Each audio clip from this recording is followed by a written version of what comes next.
Well, Comic-Con kicks off in just 2 days, and some costumes call for massive amounts of makeup and scratchy materials.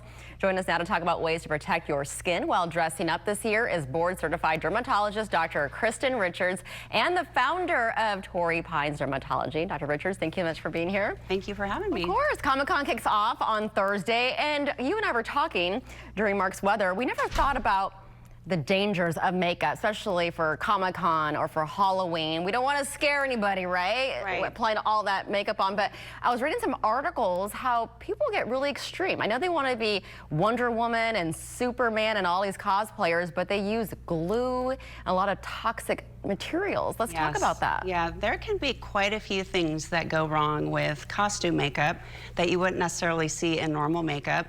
A lot of people have allergies to the components in costume makeup, like formaldehyde is put in costume makeup. It's a preservative, but it can cause a lot of sensitivity.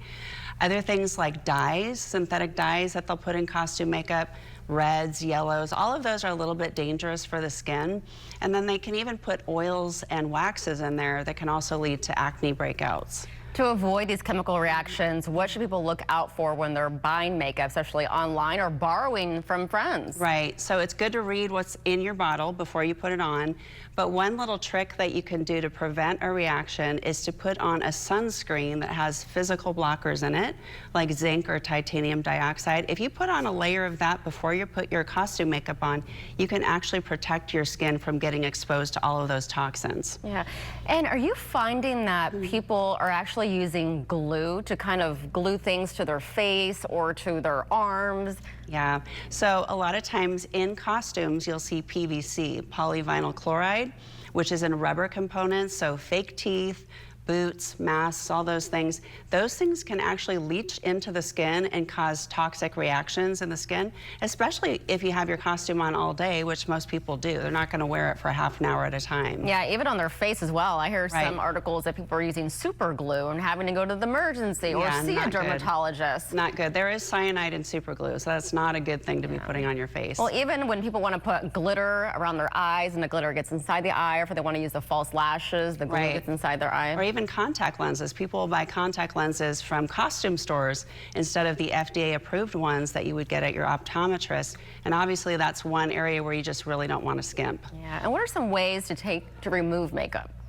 So if it's an oil-based makeup, you want to use an oil to remove it, things like olive oil or coconut oil even. Just wipe that off gently. If it's a water-based makeup, you can just use micellar water or just simple gentle foaming cleanser to wipe that off.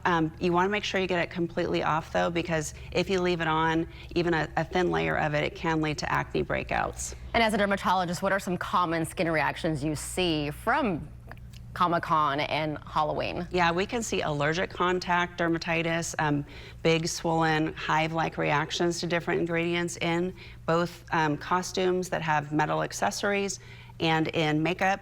We can also just see irritation from the makeup and the scrubbing of it off and all of the things that happen after the fact. Wow, you just don't think about these No, things. these aren't things you would normally think about when you dress up, but they're important things to think about.